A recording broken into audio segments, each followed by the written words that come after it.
Hey everyone, attorney Robert Byrne here. Thanks so much for visiting my channel. I want to take a look today in this video at a witness examination in the Depp v. Heard trial that I thought was absolutely brilliant.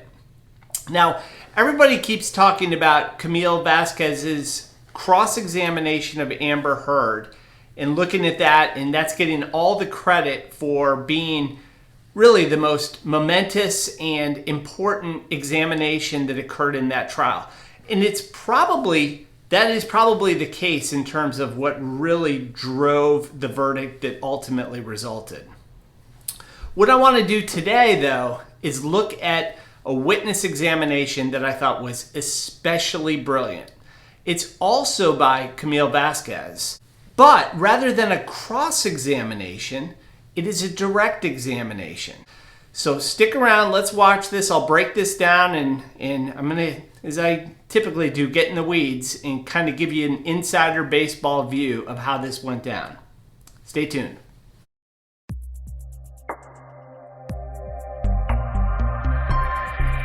So as always, I do have to say that the information I'm providing is not legal advice. And by watching this, there's not an attorney-client relationship. So if you do have a legal question that you need legal advice for, you need to talk to an attorney. From a purely legal standpoint, in terms of lawyering skills, Camille's direct examination of Morgan Tremaine was absolutely brilliant. And in my mind, was the greatest lawyering that occurred in that case.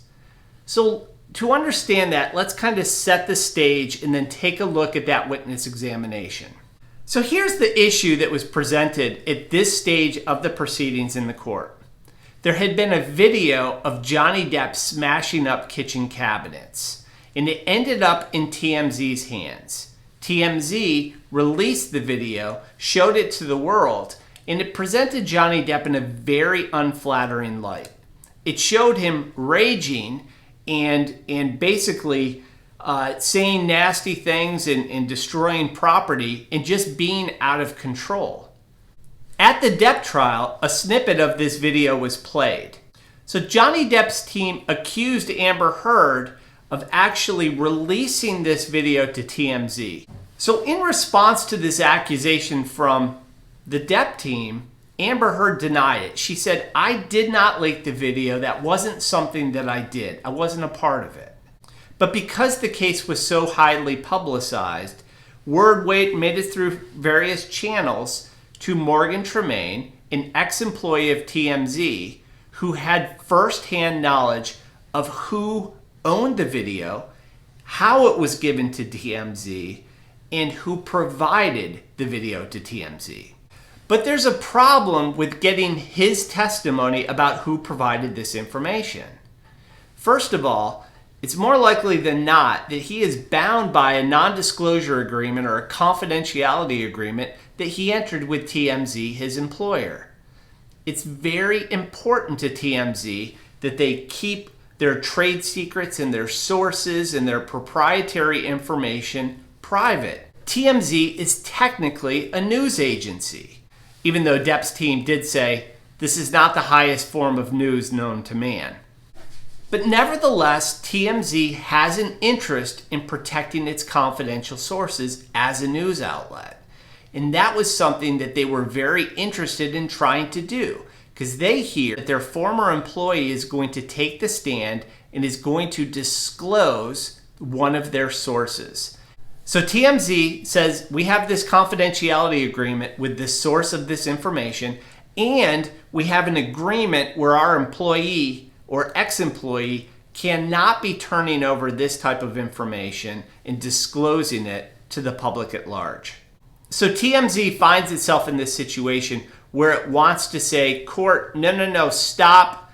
Morgan Tremaine cannot testify, because if he testifies, he's going to disclose the source and he's going to violate his own agreement. And number two, he's going to violate our agreement with the source. And that's going to impair our ability to be a news agency.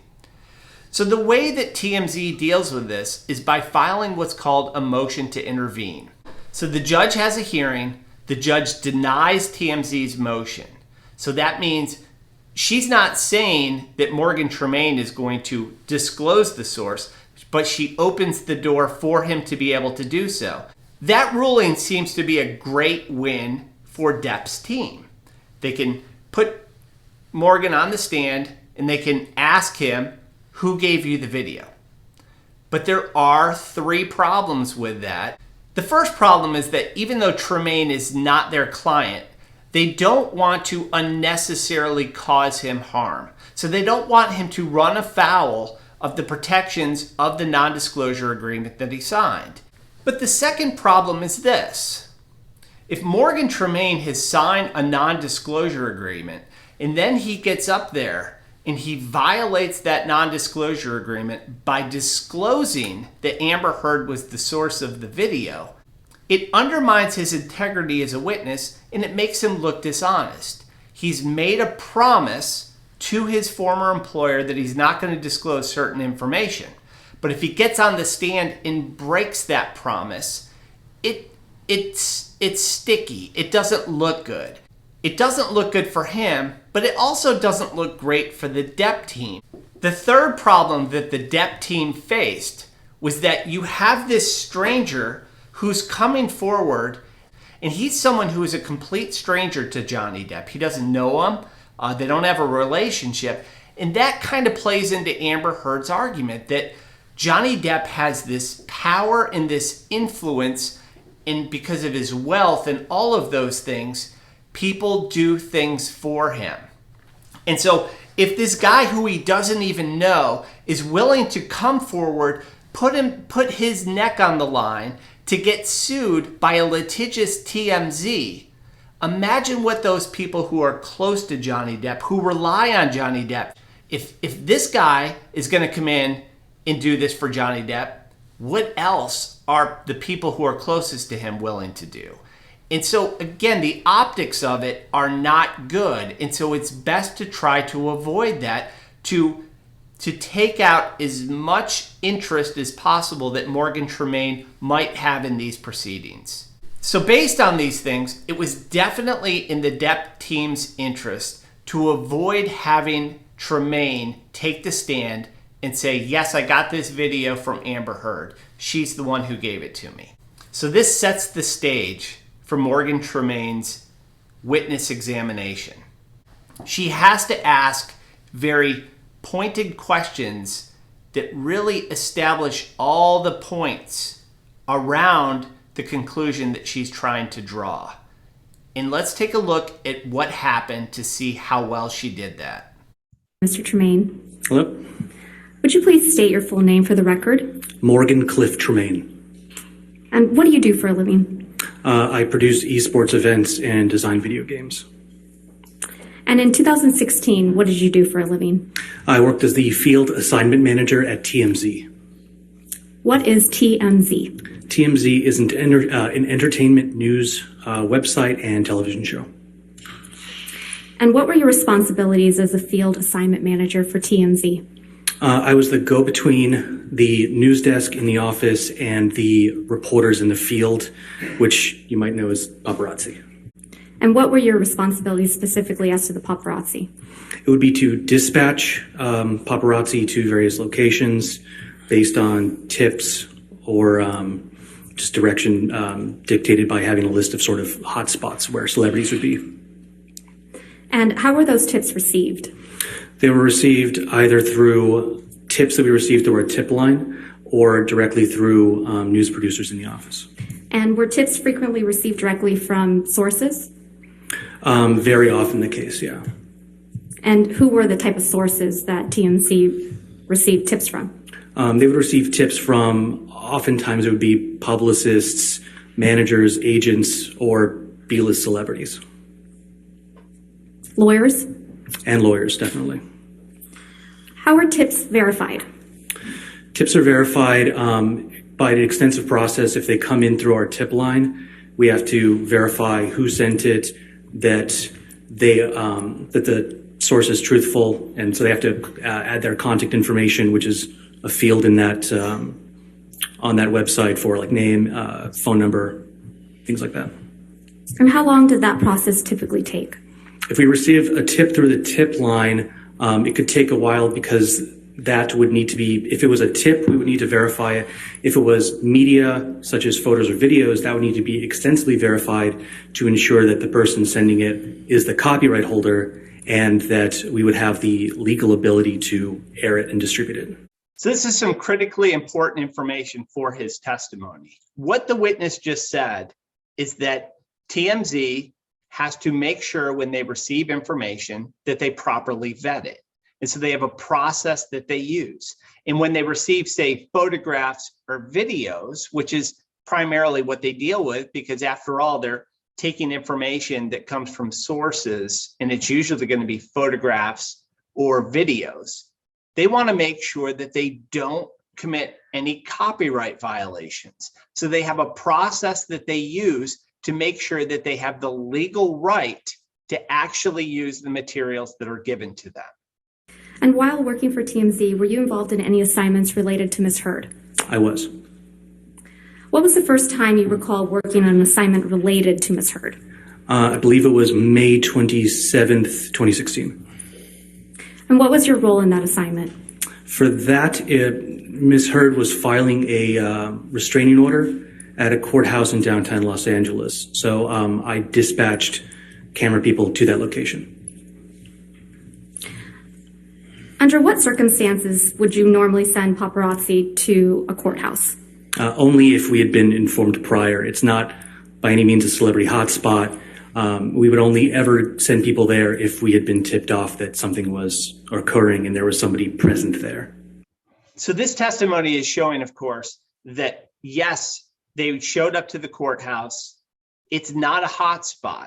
It's not a place that they normally go to find celebrities. And so the only reason that they're there is because someone directed them to go there. So that raises the question, who directed you to go to the courthouse? And what footage was TMZ trying to capture at the LA courthouse on May 27th, 2016? We were trying to capture Amber leaving the courthouse and an alleged bruise on the right side of her face. So you can see with this testimony that not only had the paparazzi been directed where to go, they were told what to look for and where to look for it on Amber Heard. What was your team of paparazzi supposed to do while they were at the Los Angeles courthouse on May 27th, 2016? Their objective was to capture her leaving the courthouse, and then she was going to sort of stop and turn towards the camera to display the bruise on the right side of her face, the alleged bruise. Did your team of videographers get the shot of Amber Heard? We did. So again, this shows that the information in question is coming from an inside source because it's someone who is essentially giving predictive information, saying that Amber Heard's going to be here at this time. She's going to have a bruise on her face. It's on the right side of her face. You can show up and you can have an opportunity to take a photograph of her at this location at this time with this distinguishing characteristic. And that will be available and made available for you. And it actually was. So that's someone that has inside information, and not only has inside information, but has control over the events that are going to happen in the future. What is the difference between receiving a tip from a news producer and any other source? If it's any other source, it would have to be verified by copyright. If it was anything that was received directly through a news producer, then they go through that process to verify the source. Did you do anything to verify the tip on May 27th, 2016 related to Amber Heard? I did not. Why not? Because it had come directly from a news producer. So here he's saying we didn't need to do much in terms of a verification process for copyright because it came from the source. It came from the copyright holder. It came from the owner herself. Does that mean it had been verified? It means that they had verified that tip and deemed that it was credible, and therefore a camera person needed to be dispatched. After May 27th, 2016, were you involved in any other assignments related to Amber Heard? Yes. Can you tell me about those assignments? The next one would have been August 6th, 2016, where she was giving a deposition. So what did you do in relation to that tip? I dispatched camera people to a parking lot adjacent to a law office in which she would be arriving to, so we could get the footage of her arriving for the deposition. Do you typically send paparazzis to parking lots of law offices? No, not at all. Did you get the shot of Miss Heard on August 6, 2016? We did. And again, this can only come from Amber Heard's team because it's predicting what's going to happen in the future. And only Amber Heard's team or Amber Heard herself is able to control what does happen in the future regarding things like this.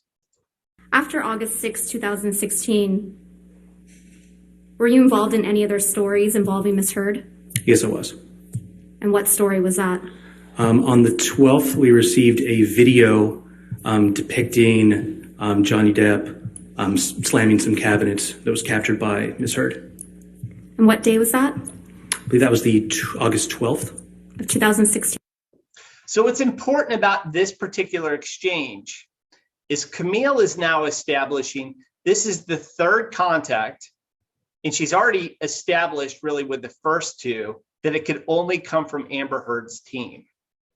So now she's showing that there's an orchestrated plan, that there is a plan set in place to paint Amber Heard in a particular light. Can you describe to the jury how you received the video on August 12, 2016? Yes, the video was sent in through our email tip line, which is an email distribution that goes to all the producers and to myself as the field assignment manager because it often included celebrity locations. It came in as I recall, Objection, hearsay. Please continue.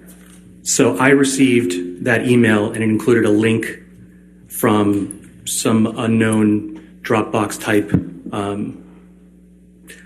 public website in which it contained that. So right now we're getting into the meat of the issue that was the focus of the motion to intervene by TMZ. And you can see that the defense is starting to get more aggressive. They're starting to say, okay, this is going to the heart of the matter because now we're talking about something that Amber Heard has testified about. She's taken a position. She said, I did not produce this video of Johnny Depp destroying the kitchen cabinets. So you received a link. What was in that link? In that link was the video of Johnny Depp smashing the cabinets.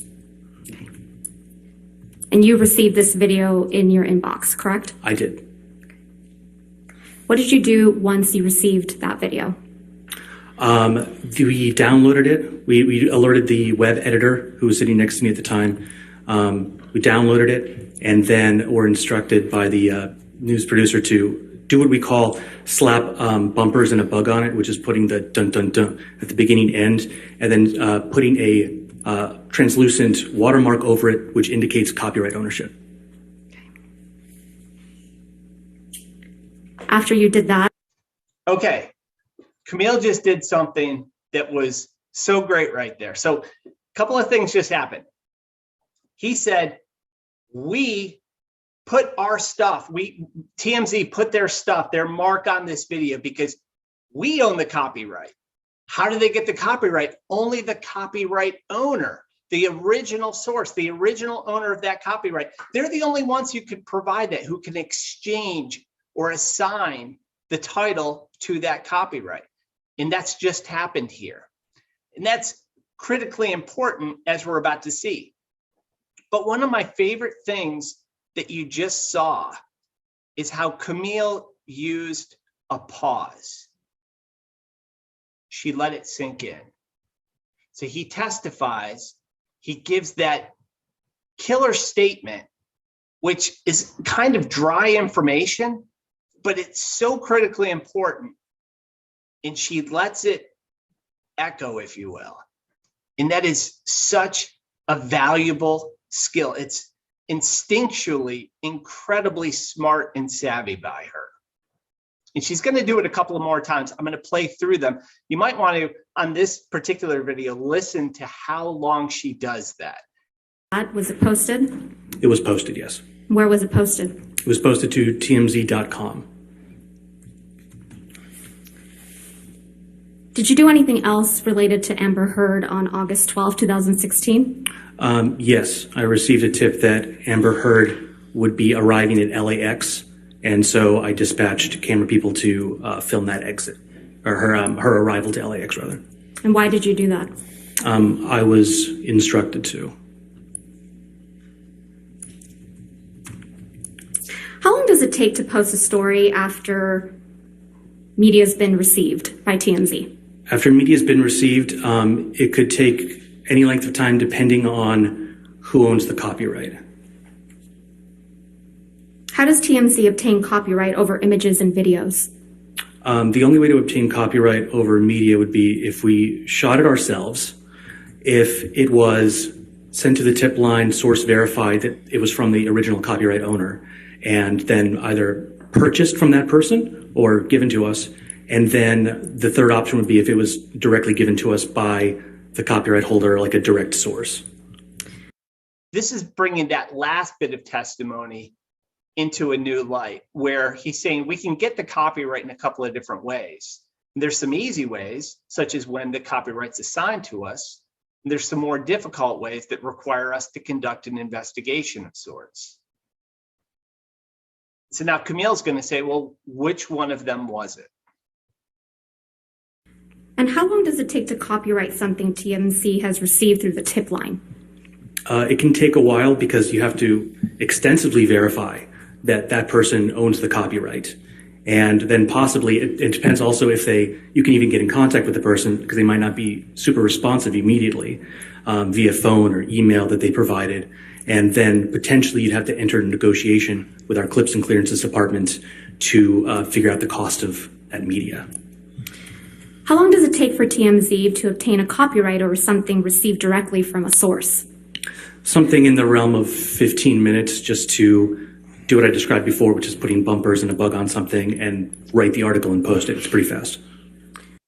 Okay, so if the source provides it, it's a 15-minute job. You just basically have to edit the video a little bit. TMZ owns it because you can do a pretty quick swap and make whatever trade you're going to make. And then TMZ can run with it as if the video's their own. How much time had passed from the time you received the kitchen cabinet video to the time it was posted on TMZ? About 15 minutes. Pause. Did any other tabloids other than TMZ post this video? Objection, No, leading and cause for hearsay. Did any other tabloids? Overruled. Mr. Tremaine, go ahead. No, they did not. And why not? Because it was a TMZ exclusive. And what does that mean? It means that TMZ owns the copyright to it. So it can't be distributed by any other media source without backlinking to TMZ, and they wouldn't be able to upload that media without getting a copyright strike. Have you seen the kitchen cabinet video that was played in this trial? I have, yes. How does that video that was played in this trial compare to the one you received on August 12, 2016? So now the only question that remains with what we've dealt with to this point is who is the copyright owner, the original copyright owner of the kitchen cabinet video. And so we know that up till this point where he was able to do it pretty quickly in 15 minutes, which means that it came from the original source who was the copyright owner. When I had clicked the direct link that we received and watched the video in its entirety, it was much shorter than the video we had received, than the video that's been played in this trial. There was a bit at the beginning that was played here in which Ms. Heard is seemingly sort of sitting at the camera and getting into position. And then there's a bit at the end where she's seemingly snickering and looks at the camera. That part was not present in what we received. Did TMZ edit the video? No, not even a little. When we receive something and it's edited, there's a clear indicator because There's sort of a journalistic practice that uses when there's an edit, you do what's called like a white flash transition, which covers the entire screen with white to very clearly indicate to everybody there was an edit here for time or whatever, just to make it a little more compelling. But in this case, it was not edited, as I was staring at the machine that edited it and present for the entirety of receipt to publishing. So with this answer, think about this. It just establishes that Amber Heard was the person who was the copyright holder, because she's the one who took the video. You can see her in the beginning, you can see her at the end. If she created the video, she is the copyright holder. But there's this added element here that he explains, which is the video was manipulated. The video that was sent to us didn't show her in the beginning, and it didn't show her at the end, whereas he said she was snickering. So this means that the video that TMZ received was actually sanitized, and it was done so in a way to create a particular impression. And that was different than the impression you see when you have the video in its entirety, like had been done in the court. When was the next time you worked on an assignment related to Amber Heard? It was, there was the time where we went to the airport. And then the day after that, because she had flown in for the deposition, because I think the first time didn't work out. So she was arriving again for the deposition in that same parking lot adjacent to a law office. And what's that, August 13th, 2016? That was August 13th, yeah. And what was your assignment on August 13th, 2016? To dispatch camera people to that parking lot at a specific time in order to film Amber Heard arriving for the deposition. How did you know that tip was legitimate? It came from a news producer. While you worked at TMZ, did you ever receive any communications from Mr. Depp or his camp? I did not. Nothing for... We can see that TMZ has been receiving sanitized information that seems very calculated from someone affiliated with Amber Heard's camp. And then when you get to the point of how was TMZ able to get the rights so quickly to a video that Amber Heard herself shot, he indicates that it's because the copyright holder assigned the copyright to them and they could very quickly get it up. And oh, by the way, Johnny Depp did not do any of this type of behavior with us. But really what it comes down to is think about how effective this testimony was with everything that it accomplished. And it was done so by showing what happened rather than having just the witness say what happened.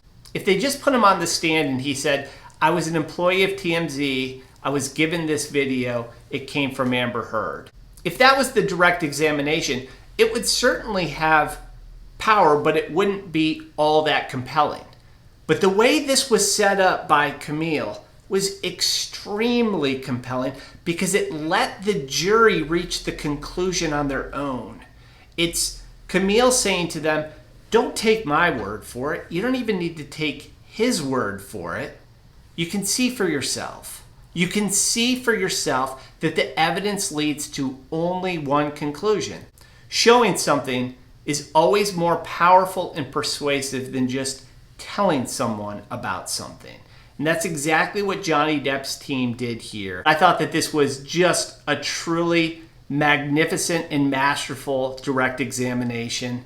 I think that direct examination can be so much harder than cross-examination, and Camille Vasquez just did an absolutely amazing job through this, and I personally thought it was the best legal work that at least I saw during the trial. But thanks so much for watching. If you haven't, please consider subscribing. Please consider giving me a like. I really do appreciate it. Thanks so much, and stay tuned for more videos.